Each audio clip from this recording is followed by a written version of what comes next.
Hey, everybody, and welcome back for another deep dive.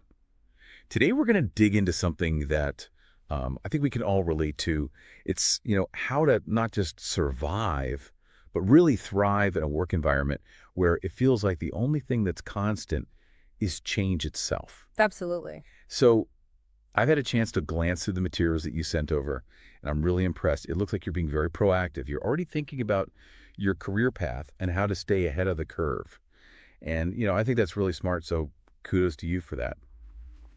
We're going to break down some key ideas and then, even more importantly, really try to connect them to, what can you actually do with this information? Yeah, and I think what's so fascinating about this particular topic is that, it's not just about making sure that your skills are up to date. That's obviously important, but it's really more about this fundamental shift in mindset. It's about looking at change not as something to be feared, but as something that can actually fuel your growth. Okay, I love that. So let's unpack that a little bit. The first big idea that jumped out at me from your research was all about embracing change.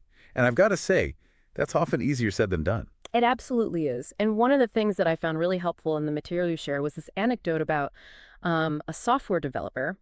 They were describing this moment where their company decided to completely revamp their entire tech stack, Hmm. and this person was terrified. They felt like they were basically starting their career from scratch. But, and this is the key, instead of panicking, they saw it as this incredible opportunity to dive in and master this new technology. And guess what? They ended up becoming the go-to expert on their team for that very technology. So they basically turned what could have been a career derailment into a launching pad. Exactly. And that actually leads perfectly into the next crucial point, which is staying informed.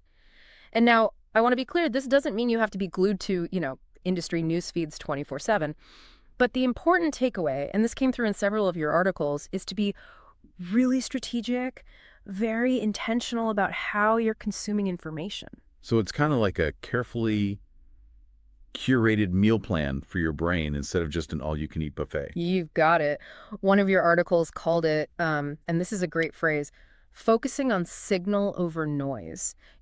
Find those really reliable sources of information, whether that's like thought leaders in your space or really niche publications, even podcasts that, you trust, that cut through all of the noise and deliver those really high value insights. That's so true, and it actually makes me think of that article you shared about the rise of no-code platforms and how they're, like, totally changing the game for entrepreneurs, even if you don't have a background in coding. Absolutely. And that's a perfect example because by staying on top of trends like that, you're able to anticipate shifts in the market, in technology, whatever it might be, and most importantly, adapt proactively. And that naturally brings us to, I think, our next big idea, which is to make learning new skills a continuous process. Yes. And, I feel like everybody is talking about upskilling these days, but it can feel really overwhelming. Like, where do you even begin? There's so many options. Right. It can definitely feel that way. And your research actually addresses that very point. One of the articles highlighted this concept of building a T-shaped skill set. And it's actually a really simple but powerful idea. So essentially, you develop deep expertise in one specific area that's like the vertical bar of your T, your core competency. But then, and this is where it gets interesting, you also cultivate a broader range of knowledge across related fields. That's the horizontal bar of your T. And by having that breadth, it allows you to be adaptable. It helps you collaborate effectively with people from all sorts of different backgrounds and areas of expertise. So instead of trying to be a jack of all trades and master of none, you're becoming a master of one, but with the ability to, branch out and collaborate effectively as needed. Exactly. And, I think this ties in really nicely with another major point that came up in a lot of the research you shared, and it's something we hear a lot. The importance of maintaining a positive attitude. But again, it's not about just slapping on a happy face and pretending like challenges don't exist. Yeah, and how do you stay positive when it feels like, everything around you is constantly in flux? That's such a great question. One of your articles, I thought, had a really interesting take on this. It talked about the idea of practicing, and this is a really interesting phrase, realistic optimism. So what that means is, you're not trying to sugarcoat things. You acknowledge the challenges, you acknowledge the uncertainty, but you choose to focus on the things that you can control. Your effort, your attitude, your willingness to be flexible and adapt. I love that. So it's really about focusing your energy on what you can do rather than dwelling on the things that are outside of your control. Precisely.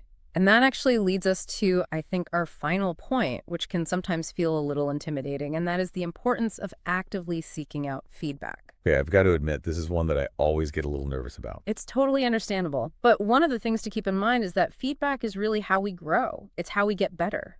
One of the sources you shared, and this one really struck me, it was an interview with a CEO, and they were talking about how some of the most valuable feedback that they ever received was actually really difficult to hear at the time, but they said it helped them address a blind spot that they didn't even know they had.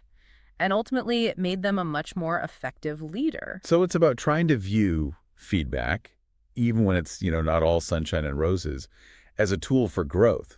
Wow, this has been really eye-opening. It has. And I think the common thread that we've seen running through all of these different strategies, embracing change, staying informed, continuous learning, cultivating that positive attitude, seeking feedback, it all boils down to one core skill: adaptability. It's not just about, weathering the storm, but about becoming someone who can navigate the waves and even better, harness the power of those waves to propel yourself forward.